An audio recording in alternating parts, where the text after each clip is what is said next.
Hello friends, welcome back to the series of programming language. ನಾವು C programming ಅಲ್ಲಿ ಇರುವ conditional statements ಬಗ್ಗೆ ನೋಡ್ತಾ ಹೋಗೋಣ. Introduction to conditional statements. First ಫಸ್ಟ್ನೇದು ಡಿಸಿಷನ್ ಮೇಕಿಂಗ್. ಅಂದರೆ conditional statements enable programs to make decisions based on specific conditions. ಅಂದರೆ first decision make ಮಾಡಬೇಕು, ಡಿಸಿಷನ್ ತಗೋಬೇಕು. ಅಂದರೆ ಈಗ ನಾವು ಒಂದು ಕೆಲಸ ಮಾಡ್ತಿದ್ದೀವಿ ಅಂದರೆ ಅದನ್ನ ಫಸ್ಟ್ ಪ್ಲಾನ್ ಮಾಡಿರ್ತೀವಲ್ವಾ, ಆ ಥರನೇ ಇಲ್ಲಿ ಒಂದು ಪ್ರೀ ಪ್ಲಾನ್ ಮಾಡಿರ್ಬೇಕು ಒಂದು ಕಂಡೀಷನ್ ಬರೀಬೇಕಂದ್ರೆ. Next code flow control. They determine which parts of the code are executed and into what order. ಅಂದರೆ ಯಾವ ಆರ್ಡರಲ್ಲಿ ಇರಬೇಕು ಏನು ಕಂಡೀಷನ್ಸ್ ಅಥವಾ ಏನು ಹೇಳ್ತೀರಿ ಪ್ಲಾನ್ ಮಾಡಿರ್ತೀರಲ್ವಾ, ಆ ಕಂಡೀಷನ್ಸ್ ಯಾವ್ದಾದ್ಮೇಲೆ ಯಾವ್ದು ಮಾಡಬೇಕು ಅಂತ ಪ್ರೀ ಪ್ಲಾನ್ ಮಾಡಿರ್ತೀರಲ್ವಾ, ಆ ಆರ್ಡರಲ್ಲೇ ಬರ್ಕೊಂತ ಹೋಗ್ಬೇಕು ಅಂತ ಹೇಳ್ಬೋದು. Next program flexibility. Conditional statements allow programs to react differently to various inputs and situations. ಅಂದರೆ ಏನು ನೀವು ಕೋಡ್ ಬರ್ದಿರ್ತೀರಲ್ವಾ, ಯಾವ್ದಾದ್ಮೇಲೆ ಯಾವುದು ಕಂಡೀಷನ್ ಟ್ರೂ ಆದರೆ ಇದನ್ನ ಮಾಡು, ಫಾಲ್ಸ್ ಆದರೆ ಇಲ್ಲಿಗೆ ಹೋಗು, ಆ ಥರ ಹೇಳ್ತಿರಲ್ವಾ, ಆ ಥರ ಫ್ಲೆಕ್ಸಿಬಲ್ ಇರುತ್ತೆ. ಅಂದರೆ ಒಂದ್ಸತಿ ಮೈನ್ ಫಂಕ್ಷನ್ಗೆ ಹೋಗುತ್ತೆ, ಇನ್ನೊಂದ್ಸತಿ ಕಂಡೀಷನಲ್ ಸ್ಟೇಟ್ಮೆಂಟ್ಗೆ ಹೋಗುತ್ತೆ, ಆ ಥರನೇ ಫ್ಲೆಕ್ಸಿಬಲ್ ಆಗಿ ಇರುತ್ತೆ. ಮತ್ತು logical operators. They often use logical operators to involute conditions. ಅಂದರೆ ಈಗ ಆಂಪ್ರಸೆಂಟ್ ಏನು ಆಪರೇಟರ್ ಇದೆ ಅದನ್ನ ಅಂಡ್ ಅಂತ ಬಳಸ್ತಾ ಹೋಗ್ತೀವಿ. ಮತ್ತು ಈಗೇನು ಇದೆಯಲ್ಲ ಇದನ್ನ ಆರ್ ಅಂತ ಬಳಸ್ತಾ ಹೋಗ್ತೀವಿ. ಮತ್ತು ಈ ಸಿಂಬಲ್ನ ನಾಟ್ ಅಂತ ಬಳಸ್ತಾ ಹೋಗ್ತೀವಿ ನಮ್ಮ ಕೋಡಿಂಗ್ ಅಲ್ಲಿ ಬಂದ್ರೆ. ನೆಕ್ಸ್ಟ್ ನೋಡ್ತಾ ಬರೋದಾದ್ರೆ syntax and structure of if statement. ಅಂದ್ರೆ ಇಫ್ ಸ್ಟೇಟ್ಮೆಂಟ್ ಸಿಂಟ್ಯಾಕ್ಸ್ ಮತ್ತೆ ಸ್ಟ್ರಕ್ಚರ್ ನೋಡ್ತಾ. Basic structure. The basic structure of an if statement consists of the if keyword. A condition is parenthesis and block of code to executed if condition is true. ಅಂದ್ರೆ if ಅಂದ್ರೆ ಯಾವ ತರ ಹೇಳ್ಬೋದು ಅಂದ್ರೆ, ಈಗ ನೀವು ಅಂಗಡಿಗೆ ಹೋಗಿರ್ತೀರ, ಒಂದು ಕುರ್ಕುರೆ ತಗೋಬೇಕು ಅಂತ ಇರುತ್ತೆ, ಕುರ್ಕುರೆ ಕಂಪ್ನಿನೇ ಅನ್ಕೊಳ್ಳಿ, ಅದು ಇದ್ರೆ ಮಾತ್ರ ತಗೊಂತೀರಲ್ವಾ, ಆ ಥರ ಇದು ಕೋಡ್ ಏನು ವರ್ಕ್ ಆಗುತ್ತೆ. ಆಮೇಲೆ ಎಕ್ಸಾಂಪಲ್ ಇದು ಇಫ್ ಹಾಕ್ತೀವಿ, ಮತ್ತೆ ಅದರ ಒಂದು bracket open bracket close bracket ಕೊಟ್ಟು ಅದರೊಳಗೆ ಕಂಡೀಷನ್ ಹಾಕ್ತೀವಿ. ಅದಾದ್ಮೇಲೆ ಫ್ಲವರ್ ಬ್ರಾಕೆಟ್ಸ್ ಹಾಕಿ ಅದರೊಳಗೆ ಕೋಡ್ ಎಕ್ಸಿಕ್ಯೂಟ್ ಮಾಡ್ತಾ ಹೋಗ್ತೀವಿ.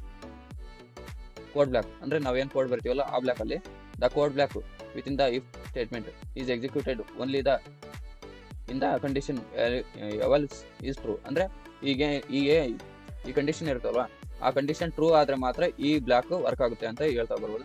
ಸ್ಟೇಟ್ಮೆಂಟ್ಗೆ ಒಂದು ಎಕ್ಸಾಂಪಲ್ ನೋಡೋಣ. First integer a equal to 4 ಅಂತ ಕೊಡ್ತೀನಿ. ಆಮೇಲೆ condition if a equal to 4 ಇದು ಕಂಡೀಷನ್. ಎ ಈಕ್ವಲ್ ಟು 4 ಇದ್ರೆ ಪ್ರಿಂಟ್ ಮಾಡು ಏನನ್ನ, ಎ ವ್ಯಾಲ್ಯೂ ಇಸ್ 4. ಎ ಈಗ ಹಾಕ್ತೀನಿ ನೋಡಿದ್ರಲ್ಲ, ಎ ವ್ಯಾಲ್ಯೂ ಇಸ್ 4 ಅಂತ ಕೊಟ್ಟು ಈಗ ನಾಟ್ ಈಕ್ವಲ್ ಟು 4 ಅಂತ ಕೊಡ್ತೀನಿ. ಏನು ಪ್ರಿಂಟ್ ಆಗುತ್ತೆ ನೋಡೋಣ. ನೋಡಿ ಏನು ಪ್ರಿಂಟ್ ಆಗಲಿಲ್ಲ, ಅಂದರೆ ನಾವು ಬರೆದಿರೋದು ಕರೆಕ್ಟ್ ಇದೆ. ಎ ನಾಟ್ ಈಕ್ವಲ್ ಟು 4 ಅಂದರೆ ಎಗೆ 4 ಅಸೈನ್ ಮಾಡ್ತಾ ಇದೀವಿ, ಆದರೆ ಇಲ್ಲಿ ಏನು ಪ್ರಿಂಟ್ ಆಗ್ತಿಲ್ಲ. ಅಂದರೆ ಇದು ಇಫ್ ಕಂಡೀಷನ್ ಯೂಸ್ ಮಾಡ್ಕೊಂಡು ಬರೆದಿರೋದು. ನೆಕ್ಸ್ಟ್ ಬಂದ್ಬಿಟ್ಟು if else statement. First condition check ಮಾಡ್ತೀವಿ. ಅಂದರೆ ಒಂದು ಕೋಡ್ ಬರೆದಿರ್ತೀರಲ್ವ, ಫಸ್ಟ್ ಇಫ್ ಕಂಡೀಷನ್ ಚೆಕ್ ಮಾಡ್ತೀರಾ, ಅದು ಕರೆಕ್ಟ್ ಇದ್ದರೆ ಈ ಥರ ಮಾಡು ಅಂತ ಹೇಳ್ತೀರಾ. ಅದಾದಮೇಲೆ ಈಗ ಈಗ ಅದು ರಾಂಗ್ ಇದೆ ಅಂದರೆ ಅದು ಕಂಡೀಷನ್ ಈಸ್ ಏನು ನಾಟ್ ವ್ಯಾಲಿಡ್ ಅಂದಾಗ ಮತ್ತೆ ಫಾಲ್ಸ್ ಸ್ಟೇಟ್ಮೆಂಟ್ನ ವರ್ಕ್ ಮಾಡು ಅಂತ ಹೇಳ್ತಾ ಬರೋದು. True path. If the condition is true the code within the if block is execute. ಅಂದರೆ ಟ್ರೂ ಆದರೆ ಆ ಕಂಡೀಷನ್ ಏನಾದರೂ ಟ್ರೂ ಆದರೆ ಇಫ್ ಕಂಡೀಷನಲ್ಲಿ ಏನಿರುತ್ತಲ್ವ ಪ್ರಿಂಟ್ ಮಾಡೋಕ್ಕೆ ಅದನ್ನು ಪ್ರಿಂಟ್ ಮಾಡುತ್ತೆ. ಮತ್ತು ಫಾಲ್ಸ್ ಪಾತ್ ಅಂದರೆ ಈಗ ಅದು ಕಂಡೀಷನ್ ಫಾಲ್ಸ್ ಆಗಿರುತ್ತಲ್ವ ಆವಾಗ ಎಲ್ಸ್ ಕಂಡೀಷನ್ನ ವರ್ಕ್ ಮಾಡ್ತಾ ಬರುತ್ತೆ. ಇದಕ್ಕೆ ಈಗ ಏನು ಕೋಡ್ ಬರೆದಿದ್ವಲ್ಲ ಅದರದೇ ಕಂಟಿನ್ಯೂ ನೋಡ್ತಾ ಹೋಗೋದಾದ್ರೆ, ಈಗ ಏನು ಕೋಡ್ ಬರೆದಿದ್ವಲ್ಲ ಇದಕ್ಕೆ ಎಲ್ಸ್ ಕಂಡೀಷನ್ ಹಾಕೋದು. ಇಫ್ ಆಯ್ತಲ್ವ, ಈಗ ಎಲ್ಸ್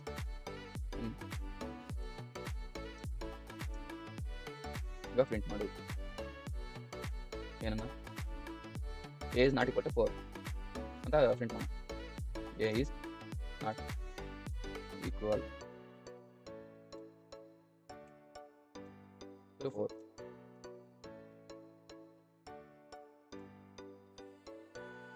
ಈಗ ಯಾವ ಕಂಡೀಷನ್ ವರ್ಕ್ ಆಗಬೇಕು ರನ್ ಮಾಡಿದ್ರೆ, ಎಫ್ ಕಂಡೀಷನ್ ವರ್ಕ್ ಆಗಬೇಕು. ಯಾಕಂದರೆ ಎ ವ್ಯಾಲ್ಯೂ ನಾವು 4 ಕೊಡ್ತಾ ಇದೀವಿ, ಅದಕ್ಕೆ ಫಸ್ಟ್ ಇಫ್ ಕಂಡೀಷನ್ ವರ್ಕ್ ಆಗಬೇಕು. ರನ್ ಮಾಡಿ ನೋಡೋಣ. ಫಸ್ಟ್ ಈ ಸೆಮಿಕಾಲಮ್ ಮಾತ್ರ ಮರಿಬಾರ್ದು ಪ್ರಿಂಟ್ ಆಗುತ್ತೆ. ಮತ್ತೆ ಸ್ಕ್ಯಾನ್ ಸ್ಟೇಟ್ಮೆಂಟ್ಗೆ ನೋಡಿದ್ರಲ್ಲ, ಎ ವ್ಯಾಲ್ಯೂ ಇಸ್ 4 ಅಂತ ಪ್ರಿಂಟ್ ಆಗುತ್ತೆ. ಈಗ ಎ ವ್ಯಾಲ್ಯೂ ಚೇಂಜ್ ಮಾಡೋಣ, 5 ಕೊಡ್ತೀನಿ. ಈಗ ಎಲ್ಸ್ ಕಂಡೀಷನ್ ವರ್ಕ್ ಆಗಬೇಕು. ವರ್ಕ್ ಆಗುತ್ತೆ ನೋಡೋಣ. ನೋಡಿ ಈಗ ಎಲ್ಸ್ ಕಂಡೀಷನ್ ವರ್ಕ್ ಆಯ್ತು. A is not equal to 4 ಅಂದರೆ ಎ ವ್ಯಾಲ್ಯೂ 5 ಅಸೈನ್ ಮಾಡಿದ್ವಲ್ಲ, ಅದಕ್ಕೆ ಇಲ್ಲಿ ಕಂಡೀಷನ್ ಏನಾಗ್ತಿದೆ, ಎ ಈಕ್ವಲ್ ಟು 4 ಅಂದರೆ 4 ಈಕ್ವಲ್ ಇಲ್ಲ ಅದು 5, ಹಂಗಾಗಿ ಎಲ್ಸ್ ಕಂಡೀಷನ್ ವರ್ಕ್ ಆಗುತ್ತೆ. ಇದು ಡೈಲಿ ಲೈಫಲ್ಲಿ ಯಾವ ಥರ ವರ್ಕ್ ಆಗುತ್ತೆ ಅಂದರೆ, ಈಗ ನೀವು ಅಂಗಡಿಗೆ ಹೋಗಿರ್ತೀರಲ್ವ, ಅಂಗಡಿಗೆ ಹೋದಾಗ ಏನು ಕೇಳ್ತೀರಾ, ಒಂದು ಕುರ್ಕುರೆ ಯಾವುದು ಬಿಂಗೋ ಅನ್ಕೋ, ಬಿಂಗೋ ತಗೋಬೇಕಂತ ಅನ್ಕೊಂಡಿರ್ತಾರೆ, ಬಿಂಗೋ ಅಲ್ಲೇ ಇರಲ್ಲ, ಅವಾಗ ಬೇರೆ ಕಂಪ್ನಿ ತಂತಿರಲ್ವಾ, ಆ ಥರ. ಈಗ ಇದು ಇಲ್ಲಿದ್ರೆ ಇದನ್ನು ವರ್ಕ್ ಮಾಡು ಅಂತ ಹೇಳ್ತಾ ಬರ್ಬೋದು. ಈಗ ಇಫ್ ಎಲ್ಸ್ ಇಫ್ ಲ್ಯಾಡರ್ ನೋಡೋದಾದ್ರೆ, ಅಂದರೆ ಈಗ ಒಂದು ಕಂಡೀಷನ್ ಬರೀತೀರ, ಅದು ಟ್ರೂ ಇದ್ರೆ ಅದು ಎಕ್ಸಿಕ್ಯೂಟ್ ಆಗುತ್ತೆ. ಅದಾದ್ಮೇಲೆ ಅದು ಏನಾರು ಫಾಲ್ಸ್ ಇದ್ರೆ ನೆಕ್ಸ್ಟ್ ಕಂಡೀಷನ್ ಚೆಕ್ ಮಾಡುತ್ತಲ್ವಾ, ಆ ಕಂಡೀಷನ್ ಏನಾರು ಫಾಲ್ಸ್ ಆದರೆ ಇನ್ನೊಂದು ಬ್ಲಾಕ್ ಬೇಕಾಗುತ್ತಲ್ವಾ. ಈ ಥರನೇ ಕಂಡೀಷನ್ಸ್ ಈಗ ಇಫ್ ಎಲ್ಸ್ ಮತ್ತೆ ಎಲ್ಸಿಪ್ ಅಂತ ಯೂಸ್ ಮಾಡ್ತಾ ಹೋಗ್ತೀವಿ. ಅಂದರೆ ಈಗ ಎರಡಕ್ಕಿಂತ ಜಾಸ್ತಿ ಕಂಡೀಷನ್ಸ್ ಇದ್ರೆ if else if ladder use ಮಾಡ್ಕೊಂತ ಹೋಗ್ತೀವಿ. ಈ ಫಸ್ಟ್ ಕಂಡೀಷನ್ ಟ್ರೂ ಆದರೆ ಅದು ಪ್ರಿಂಟ್ ಆಗುತ್ತೆ. ಈಗ ಅದು ಟ್ರೂ ಆಗಲಿಲ್ಲ, ಫಾಲ್ಸ್ ಆಯ್ತು ಅಂದರೆ ಸೆಕೆಂಡ್ ಕಂಡೀಷನ್ ಬರುತ್ತೆ. ಆ ಸೆಕೆಂಡ್ ಕಂಡೀಷನ್ ಏನಾದ್ರು ಟ್ರೂ ಆಗಲಿಲ್ಲ, ಫಾಲ್ಸ್ ಆಯ್ತು ಅಂದರೆ ಮತ್ತೆ ನೆಕ್ಸ್ಟ್ ಕಂಡೀಷನ್ ಹೋಗುತ್ತೆ. ಅದು ಟ್ರೂ ಆಗಿದ್ರೆ ಅದು ಪ್ರಿಂಟ್ ಮಾಡುತ್ತೆ. ಇದೇ ಥರ ಈ if else if ladder work ಆಗ್ತಾ ಹೋಗುತ್ತೆ. ಇದಕ್ಕೊಂದು ಎಕ್ಸಾಂಪಲ್ ನೋಡೋಣ. ನೆಕ್ಸ್ಟ್ ಏನಿದೆ, example programs using conditional statements. First program ಏನಿದೆ, check if number is even or odd. ಇದು ಇಫ್ ಎಲ್ಸ್ ಕಂಡೀಷನ್ ಯೂಸ್ ಮಾಡ್ಕೊಂಡು ಮಾಡೋದು. ನೋಡೋಣ, ಈಗ ಒಂದು ಪ್ರೋಗ್ರಾಮ್ ನೋಡೋಣ. ಈ ಫಸ್ಟ್ ಎಕ್ಸಾಂಪಲ್, ಈ ಕೊಟ್ಟಿರೋ ನಂಬರ್ ಈವನ್ ಅಥವಾ ಆಡ್ ಇದೆ ಅಂತ ಚೆಕ್ ಮಾಡೋದು. ಫಸ್ಟ್ ಒಂದು ಇಂಟೀಜರ್ ಡಾಟಾ ಟೈಪ್ನ ಡಿಕ್ಲೇರ್ ಮಾಡ್ಕೊಂಡಿದ್ದೀನಿ. ಆಮೇಲೆ ಎಂಟರ್ ಎ ನಂಬರ್, ಒಂದು ನಂಬರ್ನ ಎಂಟರ್ ಮಾಡಿ ಅಂತ ಇನ್ಪುಟ್ ಕೇಳ್ತಾ ಇದ್ದೀನಿ ಯೂಸರಿಂದ. ಮತ್ತು ಸ್ಕ್ಯಾನ್ಎಫ್ ಅಂದರೆ ಅದನ್ನ ರೀಡ್ ಮಾಡುತ್ತೆ. ಇದು ವೇರಿಯಬಲ್ ಡಿಕ್ಲೇರ್ ಮಾಡ್ಕೊಂಡು ಅದರಲ್ಲಿ ರೀಡ್ ಮಾಡ್ತಾ ಇದ್ದೀನಿ. ಮತ್ತು ಇಫ್ ಕಂಡೀಷನ್ ಹಾಕಿದೆ, ಅದು ಡಿವೈಡರ್ ಮಾಡಿದರೆ ರಿಮೈಂಡರ್ 0 ಬಂದರೆ ಎಂಟರ್ಡ್ ನಂಬರ್ ಈಸ್ ಈವನ್, ಅಂದರೆ ಈವನ್ ಇದೆ ನಂಬರ್ ನೀವು ಎಂಟರ್ ಮಾಡಿರೋದು ಅಂತ ಪ್ರಿಂಟ್ ಮಾಡಿ. ಅಥವಾ ಅದಾಗಲಿಲ್ಲ ಅಂದರೆ ಈಗ ನಂಬರ್ ಈಸ್ ಆಡ್ ಅಂತ ಪ್ರಿಂಟ್ ಮಾಡಿ. ರನ್ ಮಾಡಿ ನೋಡೋಣ. ನಂಬರ್ ಎಂಟ್ರಿ ಮಾಡಿ 6 ಅಂತ ಎಂಟ್ರಿ ಮಾಡಿ, entered number is even. Next ಇನ್ನೊಂದ್ಸತಿ ರನ್ ಮಾಡಿ, ಈ 7 ಕೊಡ್ತೀನಿ, ಎಂಟರ್ಡ್ ನಂಬರ್ ಈಸ್ ಆಡ್. ನೋಡಿರಲ್ಲ ಯಾವ ಥರ ಕಂಡೀಷನ್ ವರ್ಕ್ ಆಗ್ತದೆ ಅಂತ. ಇನ್ನು ಬೇಕಾದ್ರೆ ಡಿಬಗ್ ಮಾಡಿ ನೋಡೋಣ. ಇಲ್ಲೊಂದು ಇರ್ತೀನಿ, ಡಿಬಗ್ ಸ್ಟಾರ್ಟ್ ಅಂತ ಮಾಡ್ಕೊಳ್ಳೋಣ. ಅಷ್ಟೊಂದು ನಂಬರ್ ಎಂಟ್ರಿ ಮಾಡಬೇಕು, 6 ಕೊಡೋಣ. ಸರಿ, ಇಲ್ಲಿ ಬಂದಿದೆ. ಇಫ್ ಕಂಡೀಷನ್ ಚೆಕ್ ಮಾಡಿದರೆ ಆ 6 ಕಂಡೀಷನ್ ಕರೆಕ್ಟಾಗಿ ಇದೆ ಅಂದರೆ ರಿಮೈಂಡರ್ ಈಸ್ 0 ಬರ್ತಿದೆ ಅಂದರೆ ಇನ್ನು ಪ್ರಿಂಟ್ ಮಾಡಬೇಕು. ನೋಡೋದಲ್ಲ, ಈಗ ಕಂಡೀಷನ್ ಟ್ರೂ ಆಗಿತ್ತು, ಇಲ್ಲಿ ಬಂದಿದೆ, ಇದು ಚೆಕ್ ಮಾಡ್ತಾ ಇದೆ. ಈಗ ನೋಡಿ, ಈಗ ಈ ಕಂಡೀಷನ್ ಟ್ರೂ ಆಗಿದೆಯಲ್ಲ, ಏನು ಲೂಪಿಂದ ಅಲ್ಲ ಕಂಡೀಷನಿಂದ ಹೊರಗೆ ಬರುತ್ತೆ. ನೋಡಿರಲ್ಲ, ಕಂಡೀಷನ್ ಒಂದು ಹೊರಗೆ ಬಂತು ಅಂದರೆ ನಾವು ಎಂಟರ್ ಮಾಡಿರೋ ನಂಬರ್ ಈವನ್ ಇದೆ ಅಂತ ಪ್ರಿಂಟ್ ಮಾಡ್ತೀವಿ. Entered number is even. ಈ ಥರ ವರ್ಕ್ ಆಗ್ತಾ ಹೋಗುತ್ತೆ if else condition. Next problem ಏನಿದೆ, determine the largest of 3 numbers. ಅಂದರೆ ಲಾರ್ಜೆಸ್ಟ್ ಆಫ್ 3 ನಂಬರ್ಸ್ನ ನೋಡ್ತಾ ಹೋಗೋಣ. ಇಲ್ಲಿ ಆಲ್ರೆಡಿ ಒಂದು ಪ್ರೋಗ್ರಾಮ್ನ ಬರೆದಿಟ್ಕೊಂಡಿದ್ದೀನಿ ಗ್ರೇಟೆಸ್ಟ್ ಆಫ್ 3 ನಂಬರ್ಗೆ. ಫಸ್ಟು 4 ವೇರಿಯಬಲ್ನ ಡಿಕ್ಲೇರ್ ಮಾಡ್ಕೊಂಡ್ರೆ ವೇರಿಯಬಲ್ಸ್ಗೆ ವ್ಯಾಲ್ಯೂ ಅಸೈನ್ ಮಾಡ್ತೀವಿ. ಈ ಕಂಡೀಷನ್ ಸ್ಟಾರ್ಟ್ ಮಾಡಿದ್ವಿ. ಅಂದರೆ if condition A is greater than B, ಅಂದರೆ ಈಗ 10 ಅನ್ನೋದು ಗ್ರೇಟರ್ ದೆನ್ ಬಿನ ಟ್ರೂ ಆದರೆ ಇದನ್ನು ಪ್ರಿಂಟ್ ಮಾಡ್ತೀವಿ. ಅಥವಾ ಅಂದರೆ ಅಂಡ್ ಆಪರೇಟರ್, ಅಂದರೆ next A greater than C, ಅಂದರೆ ಈ 10 ಈ 30ಗೆ ಗ್ರೇಟರ್ ದೆನ್ ಇದೆ, ಅದು ಕಂಡೀಷನ್ ಚೆಕ್ ಮಾಡಿ. ಅದಾದಮೇಲೆ ಮತ್ತೆ ಎ ಗ್ರೇಟರ್ ದೆನ್ ಡಿ, ಅಂದರೆ 10 ಗ್ರೇಟರ್ ದೆನ್ 40 ಈ ಕಂಡೀಷನ್ ಏನಾದ್ರು ಟ್ರೂ ಆದರೆ ಇದನ್ನು ಎಕ್ಸಿಕ್ಯೂಟ್ ಮಾಡ್ತೀವಿ. ಈ ಕೋಡನ್ನು ಎಕ್ಸಿಕ್ಯೂಟ್ ಮಾಡ್ತೀವಿ. ಆಮೇಲೆ else if condition ladder use ಮಾಡ್ತಾ ಹೋಗ್ತೀವಿ. ಎಲ್ಸ್ ಇಫ್ ಲ್ಯಾಡರ್ನ ಈಗ ಎಲ್ಸ್ ಇಫ್ ಕಂಡೀಷನ್ ಚೆಕ್ ಮಾಡ್ತೀವಿ. ಬಿ ವ್ಯಾಲ್ಯೂ ಸಿಗಿಂತ ಗ್ರೇಟರ್ ಇದ್ದರೆ, ಈ ಬಿ ವ್ಯಾಲ್ಯೂ ಇದೆಯಲ್ಲ ಸಿಗಿಂತ ಗ್ರೇಟರ್ ಇದ್ದರೆ ಇದನ್ನು ಪ್ರಿಂಟ್ ಮಾಡ್ತಾರೆ, ಅಂದರೆ ಈ ಕೋಡನ್ನು ಎಕ್ಸಿಕ್ಯೂಟ್ ಮಾಡುವಂತ. ಮತ್ತೆ ಬಿ ಗ್ರೇಟರ್ ದೆನ್ ಡಿ, ಅಂದರೆ ಈ 20 ಇದೆಯಲ್ಲ 20 ಗ್ರೇಟರ್ ದೆನ್ ಬಿ, ಹೌದಾ ಕರೆಕ್ಟ್ ಇದ್ದರೆ ಇದನ್ನು ಪ್ರಿಂಟ್ ಮಾಡು ಅಂತ ಹೇಳಿ. ಮತ್ತೆ ಎಲ್ಸ್ ಇಫ್ ಲಾಸ್ಟ್ ಇದು ಏನು, ಈ third condition C greater than D, ಅಂದರೆ ಈ ಸಿ ವ್ಯಾಲ್ಯೂ 30 ಇದೆಯಲ್ಲ 30 ಗ್ರೇಟರ್ ದೆನ್ ಡಿ ಇದ್ದರೆ ಇದನ್ನು ಪ್ರಿಂಟ್ ಮಾಡು, ಈ ಕೋಡನ್ನು ಎಕ್ಸಿಕ್ಯೂಟ್ ಮಾಡು ಅಂತ ಹೇಳ್ಬೋದು. ನಮಗೆ last else condition fixed condition ಇದು ಎಲ್ಸ್ ಕಂಡೀಷನ್ ಇರಲೇಬೇಕು. ಅಂದರೆ ಈಗ ಇವು ಯಾವ ಕಂಡೀಷನ್ ಟ್ರೂ ಆಗಿಲ್ಲ ಅಂದರೆ ಪರ್ಸೆಂಟೇಜ್ ಗ್ರೇಟರ್, ಅಂದರೆ ಲಾಸ್ಟ್ ಈಗ ಏನು ವ್ಯಾಲ್ಯೂ ಡಿ ಉಳಿದಿರ್ತಲ್ವ ಅದು ಗ್ರೇಟರ್ ದೆನ್ ಅಂತ, ಗ್ರೇಟರ್ ಅಂದರೆ ಲಾರ್ಜೆಸ್ಟ್ ಇದೆ ಅಂತ ಪ್ರಿಂಟ್ ಮಾಡು ಅಂತ ಹೇಳ್ಬೋದು. ಈಗ ರನ್ ಮಾಡಿ ನೋಡೋಣ.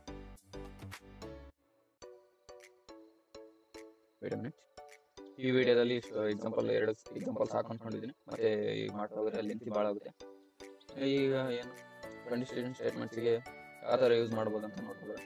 ಕ್ಲಿಯರ್ ಲಾಜಿಕ್, ಅಂದರೆ ಈಗ ನೀವೇನು ಕೋಡ್ ಬರಬೇಕಂತ ಅಂದ್ಕೊಂಡಿರ್ತೀರಲ್ವ, ಆ ಲಾಜಿಕ್ನ ಕ್ಲಿಯರ್ ಮಾಡ್ಕೊಳ್ಳಿ. ಫಸ್ಟ್ ಆ ಕೋಡ್ ಯಾವ ಥರ ವರ್ಕ್ ಆಗಬೇಕು ಏನು ಅಂತ ಫಸ್ಟು ಒಂದು ನೋಟ್ ಮಾಡ್ಕೊಳ್ಳಿ ಒಂದು ಬುಕ್ಕಲ್ಲಿ.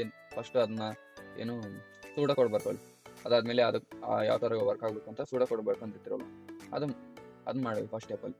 ಅದಾದಮೇಲೆ indentation, properly indent your code within the conditional blocks of readability. ಅಂದರೆ ಈಗ ನೀವು ಕಂಡೀಷನ್ ಬರ್ತಿರಲ್ವ ಅದು ಕರೆಕ್ಟಾಗಿ ಪ್ರಾಪರಾಗಿ ಇಂಡೆಂಟ್ ಮಾಡ್ತಾ ಹೋಗಿ, ಅಂದರೆ ಕಂಡೀಷನ್ನ ಕರೆಕ್ಟಾಗಿ ಪ್ರಾಪರಾಗಿ ಆಗ್ತಾ ಹೋಗಿ. ಆಮೇಲೆ ಆ ಕೋಡ್ ಬರ್ದಿರ್ತೀರಿ, ಅವು ಒಂದು ಈ ಕೋಡ್ ನಾವೇನು ಸಣ್ಣದು ಮಾಡಿದ್ವಿ. ಈಗ ನೆಕ್ಸ್ಟ್ ಹೋಗ್ತಾ ಹೋಗ್ತಾ ಅವು 1,000 ಲೈನ್ 2,000 ಲೈನ್ ಬಿಟ್ಟು ಅವಾಗ ಏನು ಮಾಡಿದೀವಿ ಅಂತ ನಮಗೆ ಗೊತ್ತಾಗಲ್ಲ. 1-2 ದಿನ ಬಿಟ್ಟು ಓಪನ್ ಮಾಡಿದ್ವಿ. ಅದಕ್ಕೆ ಕಾಮೆಂಟ್ ಮಾಡ್ಕೊಂಬಿಡಿ ಅದನ್ನ. ಯಾವ ಥರ ಅಂದರೆ ಎಕ್ಸಾಂಪಲ್ ತೋರಿಸ್ತೀನಿ.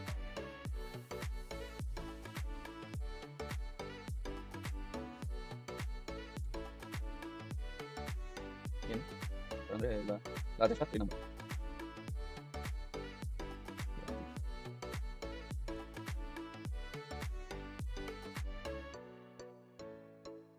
ಈ ಥರ ಕಮೆಂಟ್ ಮಾಡ್ಕೊಂಡ್ರೆ ನಿಮಗೆ ನೆಕ್ಸ್ಟ್ ಏನಾರು ಭಾಳ ಲೈನ್ ಇದ್ದಾಗ ನೋಡ್ತಾ ಹೋದರೆ ಮತ್ತೆ ಗೊತ್ತಾಗುತ್ತೆ ನಾವು ಏನು ಮಾಡಿದೀವಿ ಅಂತ.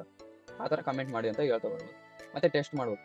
ಅಂದರೆ ನೀವೇನು ಈಗ ನಾವು 2-3 ಸತಿ ಚೆಕ್ ಮಾಡಿದ್ವಲ್ಲ, ಆ ಕೋಡ್ ರನ್ ಯಾವ ಥರ ಆಗುತ್ತೆ ಅಂತ. ಆ ಥರ ಟೆಸ್ಟ್ ಮಾಡ್ತಾ ಹೋಗಿ. ಇದು ನಿಮ್ಮ ಕೋಡ್ ಇಂಪ್ರೂವ್ಮೆಂಟಿಗೆ ಹೆಲ್ಪ್ ಆಗ್ತಾ ಹೋಗುತ್ತೆ. ಐ ಹೋಪ್ ಈ ವಿಡಿಯೋ ನಿಮಗೆ ಇಷ್ಟ ಆಗಿದೆ ಅಂದ್ಕೊಂಡಿದ್ದೀನಿ. Thanks for watching.